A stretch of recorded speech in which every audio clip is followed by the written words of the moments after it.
My mama broke the lamp accidentally, of course. We were hoping, me and her both, that it was the light bulb.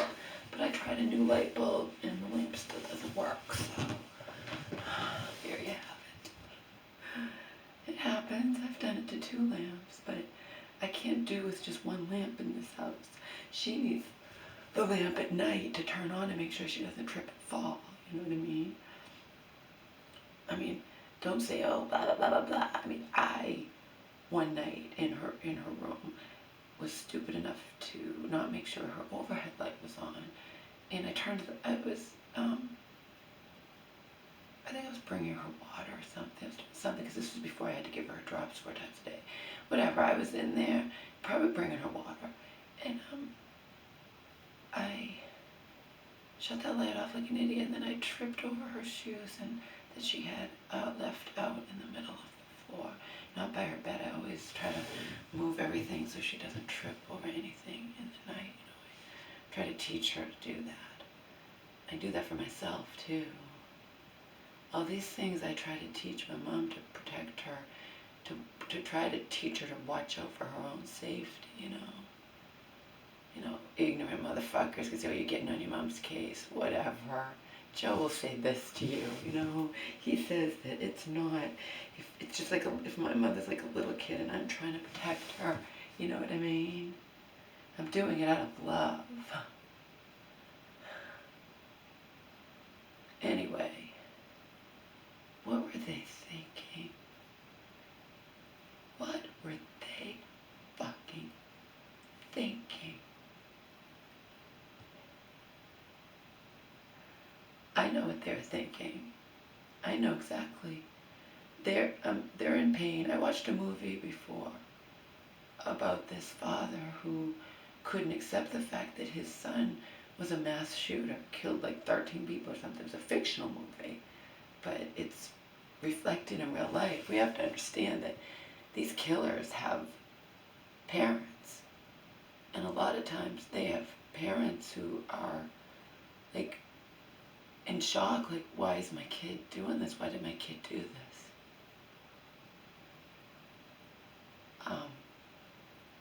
Even those 2 teenagers in Canada, before they were found dead, ones who were suspected of killing 3 people, including that couple, you know, that young couple, one from America, one from Australia, I think, the guy and woman, anyway, the dad of one of them was on the news, and know what he said? He was tearing up. He's like, I know they're gonna find my son dead pretty soon, and he was tearing up. And then he said, you know what he said? He goes, he's in pain. He's like, because normal people don't go around killing people for, you know, just killing people, go around, you know. He knew they were gonna find his son dead. He knew it. He told the world ahead of time, and then, of course, it happened. Both of them were found dead. Okay? But you cannot, yes, you're in fucking pain, but you cannot sugarcoat the fact that your fucking monster son blew away 9 innocent people, and we don't even know how much damage to the other ones that were shot. A lot of people who were shot wind up with permanent damage. And they always raise the death count because they'll say this many people are dead, and then they raise it up like they did in El Paso because people in the hospital wound up dead. They posted online this obituary of that Ohio, the one that, it was an avid reader, and he had a nice smile, and what were they thinking? What the fuck were they thinking? Your monster son didn't just kill people you didn't know. He also killed his own sister, your beloved daughter, you know? What were they thinking? I hear this and I'm just in shock. They took it down, but the damage is done. They only took it down because people were outraged. The Inside Edition of Wellness Tonight telling the whole world, what were these parents thinking? I'm sickened by that, you know, when these parents are in such denial that they just want to pretend, they want to sugarcoat over the fact that, I'm sorry, your son's a monster, who knows why. But the fact is, you don't write something like that over somebody who just did this. He didn't even just, I mean, if you don't care about the 9 people that he blew away, the 9 innocent people, and all the other ones that he shot in cold blood for absolutely no reason whatsoever, then what about your own daughter, his sister, that he did the same thing to?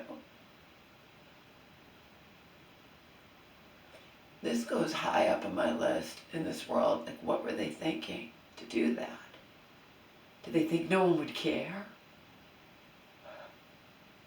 Like, I know that, you know what I mean? I mean, I'm sorry, your son was a monster. He even said ahead of time, I know I'm going to hell. I mean, but you just don't do that. You don't write this glowing obituary about somebody who just blew away 9 innocent people for no goddamn reason whatsoever, including your own daughter. I'm not saying that they have to put in the obituary, my son's a monster who just did a mass shooting. But you don't sit there and say, oh, he had a kind smile and he's an avid reader and he was this and he was that and blah, blah, you know. You can say it about Megan, but don't say it about her murderer in the one. What the fuck were these people thinking? These parents. They're just in denial apparently. They're in grief over losing 2 of their kids, and they're just in denial that one of the kids was unfortunately a monster. I mean, but you can't do that as a parent. You can't. It's the first I've ever heard of this. There have been other mass shooters who were young or whatever. A lot of times they are young, but I mean, there have been other shooters, and this is the first I've ever heard where the parents go and write this glowing obituary like their son didn't do what he did.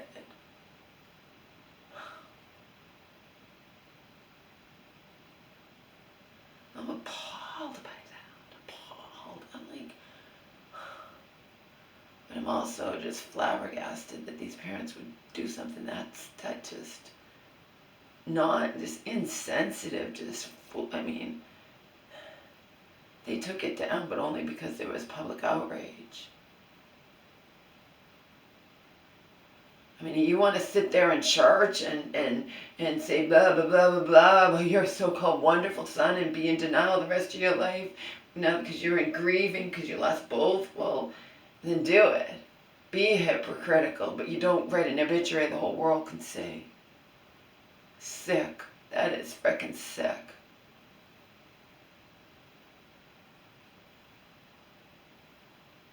It's just sick. That's accepting no responsibility.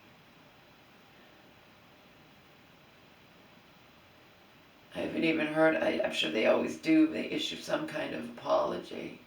Like the parents of the killer, the mass shooter, our hearts go out to the victims or whatever, somebody speaks on behalf, whatever. I'm not sure if they've said this yet, these parents. But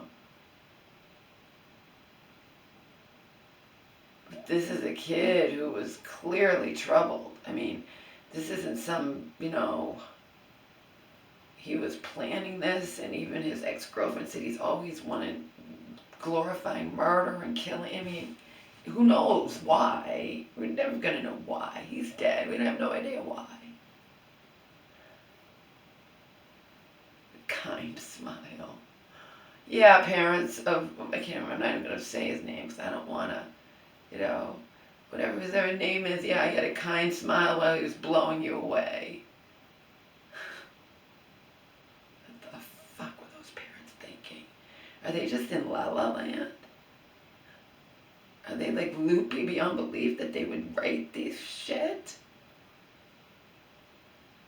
And Inside Edition, when they're like, well, and when they say, they're like, and no mention that he, well, they're not going to mention that in obituary. Oh, by the way, he murdered a whole bunch of people and then was shot down by police. They're not going to say that. And they're not going to say that Megan, was that her name, that she was blown away by her own brother. And my guess, it probably was intentional. He knew she was out that night. I mean, I think it was intentional. I mean, what's so shocking about that? It happens all the time. Family members kill other family members. I mean, anyway, that just blows my mind. But I don't, every time I turn around, something else blows my mind. Okay. So on to more personal shit.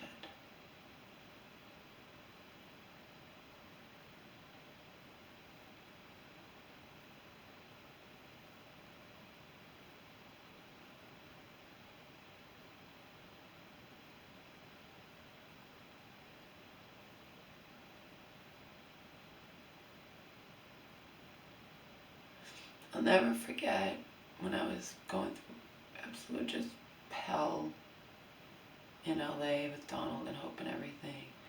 I had this really special YouTube viewer, just above and beyond special. I found out years later. I mean, I'm not going to give you details. I remember the details. But anyway,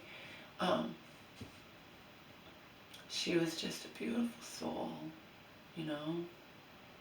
And I'll never forget, because she would write to me, she wrote to me, just once I want to watch one of your videos, Laura, and not see pain in your eyes. That was many years ago, and she never got her wish. And if she had stayed alive and continued watching my video, she still wouldn't have got her wish, okay? I'll just leave it at that.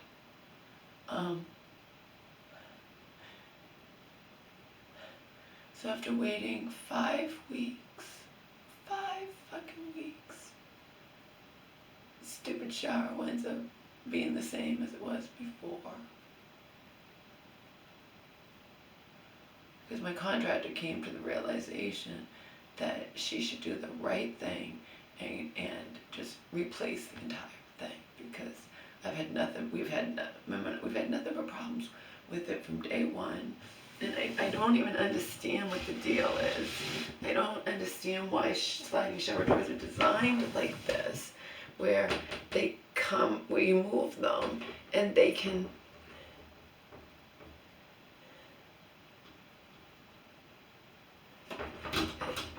if this is moved, it can go right out into, there's nothing stopping it. And I don't understand that.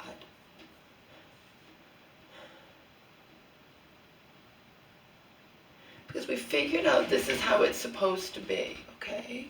Let me show you. We figured out how this is supposed to be, how it should have been from the beginning, okay?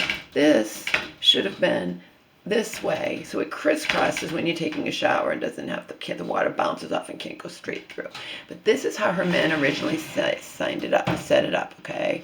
Where this, and I have to remind my mom, you have to reach for the outside one, okay? But anyway, and this, they would close tightly on both sides, right? But the water would shoot straight through. There'd be no crisscrossing and no bouncing off of it, okay? I could stick a piece of paper right through this. See where my hand is? It's not supposed to be like that, where the water can just shoot right through. It's supposed to bounce. But it's also, now you guys explain this to me, okay?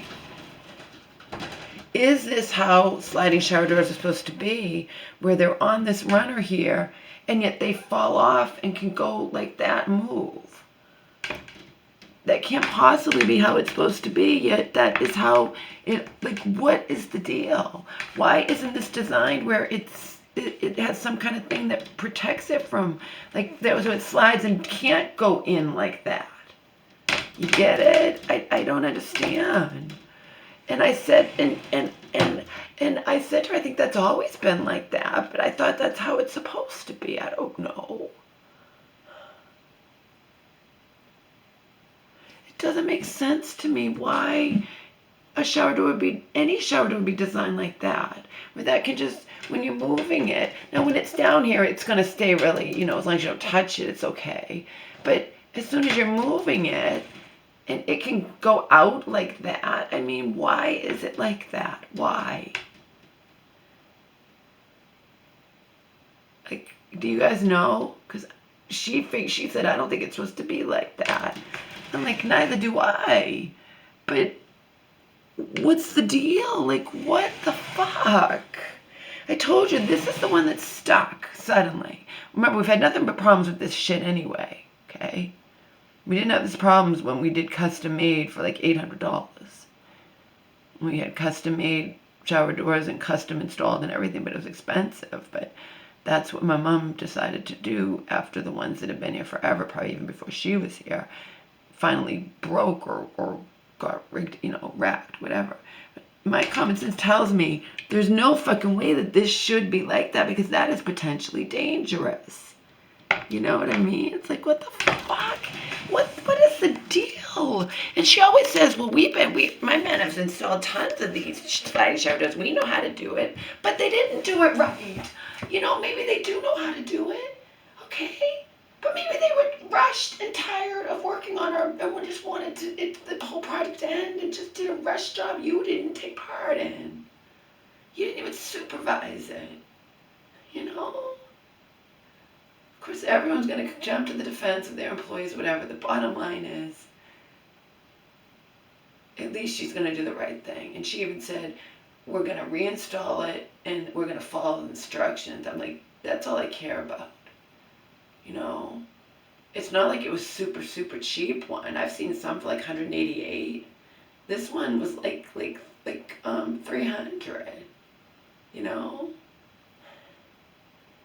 It doesn't matter what it costs. It's the fact that I don't know what they did wrong. I don't understand. I don't know. It's very upsetting though. Anyway.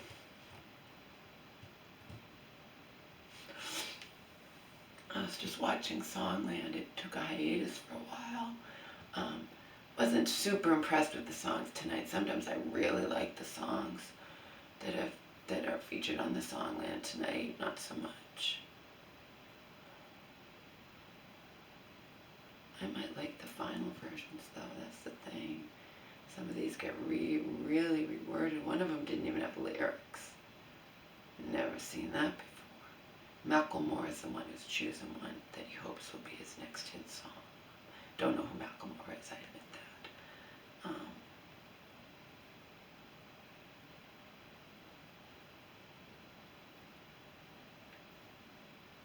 One woman has a thing about, it's called Judgments, and I like the whole concept of that, because she's talking about meeting a guy, and he basically,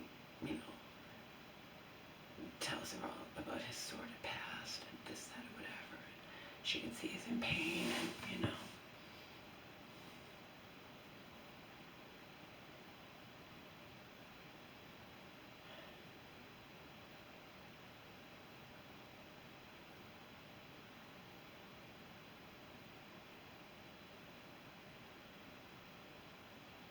hypothetically speaking, because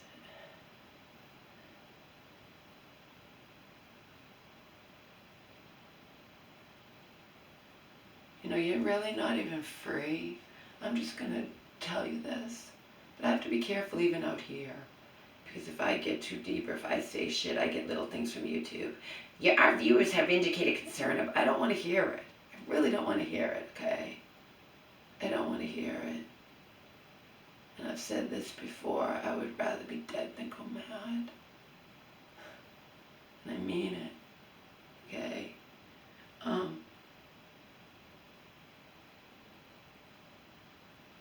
Anyway,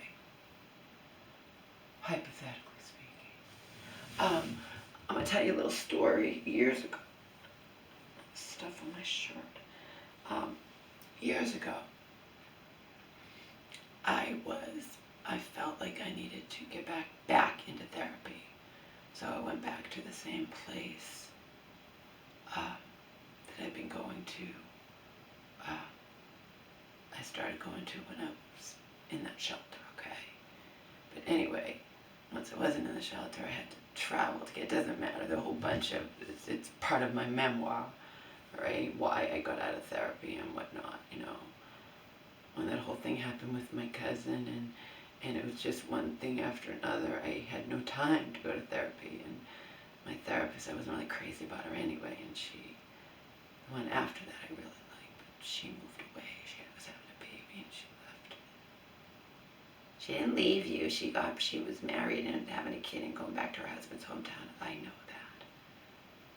But the way it made me feel, she left me, okay? But anyway, at some point, and I'd have to go back in my journals or whatnot to figure out, I decided I needed to get back into therapy. But I went there distressed. Why do you think I was distressed? Why is Laura ever distressed? It had something to do with my mom, You know it had something to do with something. Right, is it still running? Yes, it is.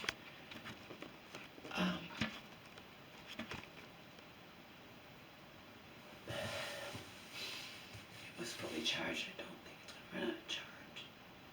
It's always a crapshoot, but I want to finish this statement, this sentiment rather. I went there distressed. They were so concerned about me, they were thinking about hospitalizing me against my will, okay? And that makes you think, you know what? You have to be careful. You're not, if you really, I think any of us, the only people we can really talk to would be like a really close friend, okay? Because I don't care what I say to Joe, right? And I could say the same thing about Selena. I don't care what I say to them. They're never going to pick up the phone from, you know what I mean? They're not going to do it, period. They're just not. And the fact is, even people who are not necessarily suicidal, you know what I mean, would never do that. There are people like me who I might fear death and fear all of that, but I definitely don't fear behaving in self-destructive ways that, we already know that. That's old news, okay? Anyway, but when you're dealing with strangers, I walked into the therapist's office to get help. I did not walk into the therapist's office to be sectioned against my will like it's happened. I know that fucking world. I don't trust it as far as I can throw it, and I never will. Understand? There is nothing. It's like Joe says, it's a fucking machine. It's like what I have seen happen to her. Oh my God, no. So I had to tone it down. I had to tone it way down. And of course they start saying, you're not suicidal. No, my brother, whatever, okay? But you have to be careful. You can't even be in a friggin' therapist's office trying to have an intake, you know what I mean? And if you're too emotional, then, So that tells me a lot. That speaks volumes about where somebody who's truly distressed can turn. When you can't trust anybody not to think they're going to hospitalize you against your will for your own good in their eyes. See? I'll never forget that. And in the end, they didn't hospitalize me. I toned it down. I'm an extremely emotional person, okay? But when I realized, oh my God, I better be careful, I was not, and I wasn't saying I want to kill myself. I was simply crying uncontrollably. Because it had all built up and whatever had been happening. Remember, it always revolves around my mom. And at that time, it revolved around, this was years ago. I forget when it was. It was whenever it was, I went in there crying hysterically and couldn't even talk. And they wanted to hospitalize me.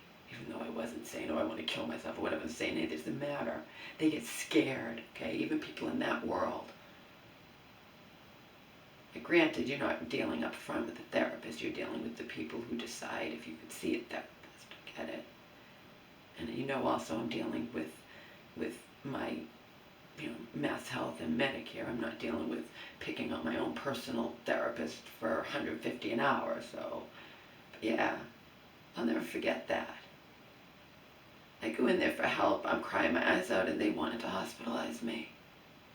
And I'm like, yeah, over my dead fucking body. And I instantly changed my demeanor. I instantly calmed down. See? But I was still feeling it all on the inside, you know? I don't even truly feel you can, I don't even think any of us can really say, you know, I don't even think people can truly say a lot of times what they want to say to their therapist. I don't. I think you have to be guarded at all times. I really do. Really do. That's why I used to always say, I still say it now, I wish there was somewhere to go, you know, to just like, I don't know, in the middle of woods, or which I wouldn't do, I wouldn't dare, but, and just scream at the top of my lungs, just scream and scream and scream. It's not the same doing it in your house. This place is soundproof, I could do it here. It's not the same as going like, you know. But I would never do what Joe does.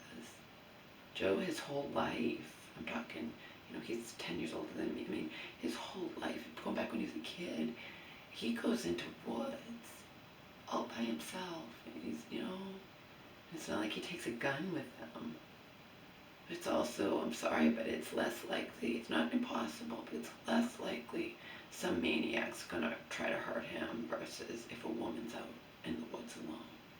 You know, that's just reality.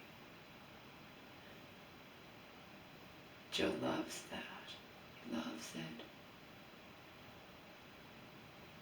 Remember, he's lived in different states, including here in Massachusetts. You can always find woods somewhere, you know. He loves that kind of crap.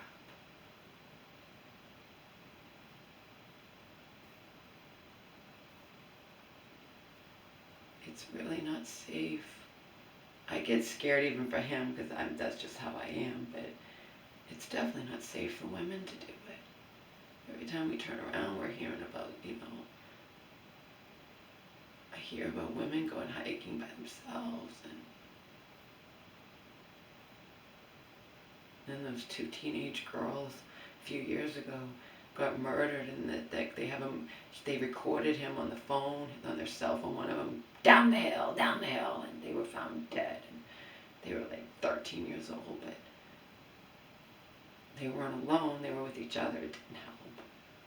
They were out in woods, hiking or doing whatever.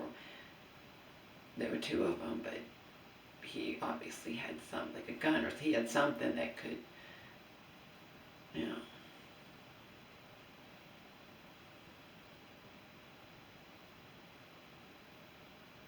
I only say that because one could get away, well, he could only get one, unless he had a way to get them both at the same time and kill them both, you know, which is what happened. And they're still trying to figure that out. It's an unsolved case, but they have leads, and every once in a while they have it on Inside Edition where they believe he might be living in plain sight. They have different, you know.